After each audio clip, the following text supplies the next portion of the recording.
Let's start with the one big question. What is ISB Discover? So ISB Discover is ISB's newest initiative aimed at bridging the gap between academic insights and practitioner knowledge. Now, just to appreciate ISB Discover, let me first talk about research in sciences, in engineering, in medicine. In each of these fields, people who are creating the knowledge and people who are applying it, they speak the same language. Researchers, academics, people who've been trained a certain way. By contrast, if we think about businesses, academics, faculty in the business school create the research, but that research is applied by practitioners, applied by policymakers who may or may not speak the same language. So ISB Discover then furthers ISB's mission of being a world-class research institution by bridging this gap between academics and practitioners. Who is ISB Discover for? Who should come to this platform?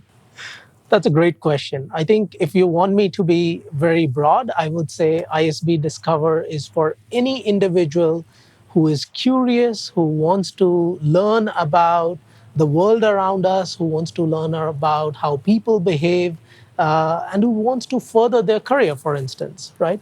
But let me be a little bit more specific.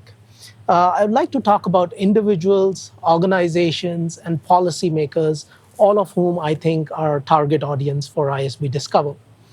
Individuals, because individuals can use the insights to better learn about themselves, to better learn about organizations, to better learn about how they interact with processes. This can be used not only to improve their decision making, but also help them further their careers.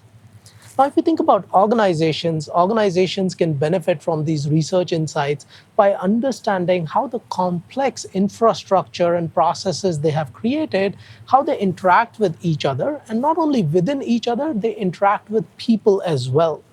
Doing so will allow organizations to come up with innovative policies, innovative strategies to further their objective, one of which is creating value and being profitable.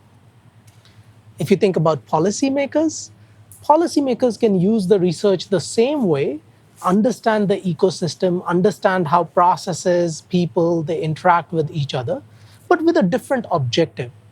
As compared to organizations, policymakers are interested in improving consumer welfare. They're interested in making people's lives better. So the objective is different, but the same analysis can be used to further improve consumers or individuals' life as opposed to generating profits, which would be the objective of an organization. Right.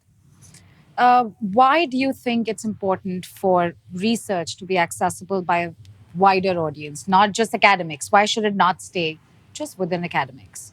Sure. So if you think about academic research helps us understand the world around us. It helps us understand why things work the way they do, why individuals behave the way they do. Again, I'll go back to research in engineering, in sciences, in medicine, which is at an arm's length from the layman because we don't always see those things around us, right? But now, when you think about management research focuses on understanding individuals, focuses on understanding the policies that companies have. Why do companies charge the prices that do? How do systems work? How do operations work? These are important for our everyday functioning, and we are surrounded by them, which is why I believe it is extremely important for a layman to understand research, to understand the world around them. I'll give you some examples. So some of the faculty at ISB have, and a lot of faculty, they work in different areas, but let's take a few examples. Professor Sarang Deo and Professor Shripad Devalkar look at how digital authentication allows us to improve inventory management, improve or address the last mile problem in the public distribution systems. Professor Shilpa Agarwal, who's in the economics program, studies the importance of road infrastructure in rural India under the Pradhan Mantri Gram Sadak Yojana, and studies how these roads improve the welfare of individuals help them make better investment decisions, not only investment decisions, but improve their consumption, improve their nutrition, and so on. Both of these are questions which are very relevant to understanding the efficacy of government policies. If you think about managers, I have a paper which looks at buy now, pay later, which is a new payment mechanism. The paper aims at understanding how buy now, pay later changes competition between firms. How does it change the prices people pay? So, as an example, we have Swiggy and Zomato. If they compete and offer buy now, pay later, what will be the impact of that on the prices that consumers pay? If one offers buy now, pay later, should the other offer buy now, pay later or not? And so on and so forth. Now, these examples provide you a sense or a better understanding of how the world around us functions. And that is where I think academic research is important, and it is important to make it more widely accessible. So then, what do you think are the challenges that people face when they're trying to understand or access research? So much research is available, but Sure. what are the challenges? Sure. So I think about two challenges over here. The first challenge is understanding what insights are truly backed by research versus insights which are available on the internet. So, if you think about sources of information that people have today, they can go to Google and search, or they can use a lot of large language models, for example, ChatGPT, Llama, Gemini, Grok, Claude, and so on and so forth, right? So there are a lot of these different models which are available, but those models may not be providing academically rigorous research. So, how does an individual separate research that is peer reviewed, that is rigorous, grounded in theory, based on data, versus something which has been posted online? That is the first challenge. The second challenge lies in understanding research. So, now let's go one step further and say the individual has found a research article. That research article is what they're looking for.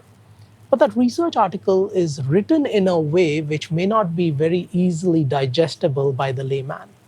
So, how does a person or a manager or a policymaker make sense out of that research article?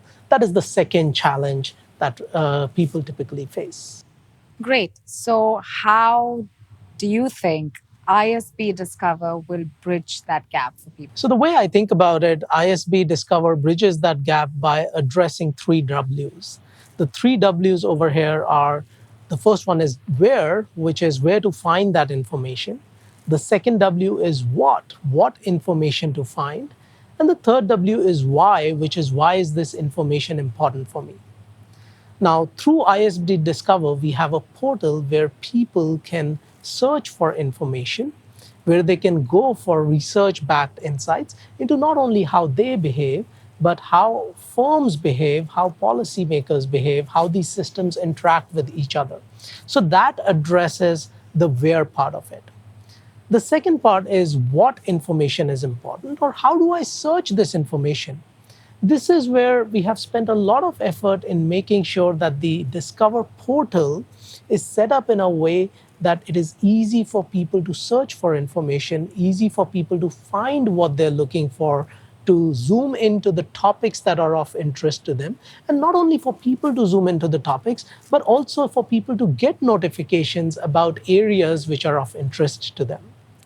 The third W, then, which is the most critical one, is why should people be looking at this information, or why is it important for them? And I think this is where the information that we are creating has to be made accessible to people in a way that they can digest it easily. The issue that we face is that academic research is not easily digestible. So, what we have done through ISB Discover is gone through each of the research articles and identified the best way in which that research can be presented to the layman. So, for example, some research is more amenable to being made a podcast. Something else would be more easily understood if it is in the form of an article or a video or an infographic. Depending on the type of research, we have curated different types of content with a single objective, and that objective is people synthesize that information better. they appreciate the research insights, and they can relate those insights to the problems which they face. Great. So, if there is only one thing that you would want people to take away from this platform, what would that one thing be?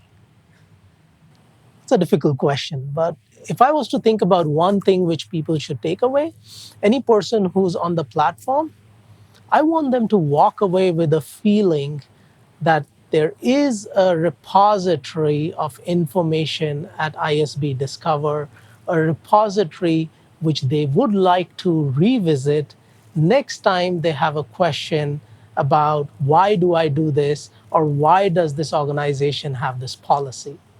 If they trust that here is one resource which provides them research backed insights which are relevant for organizations and policies, our job would be done. Well, those were all great answers, and thank you so much. Thank you, Vasundhara. Thank you very much.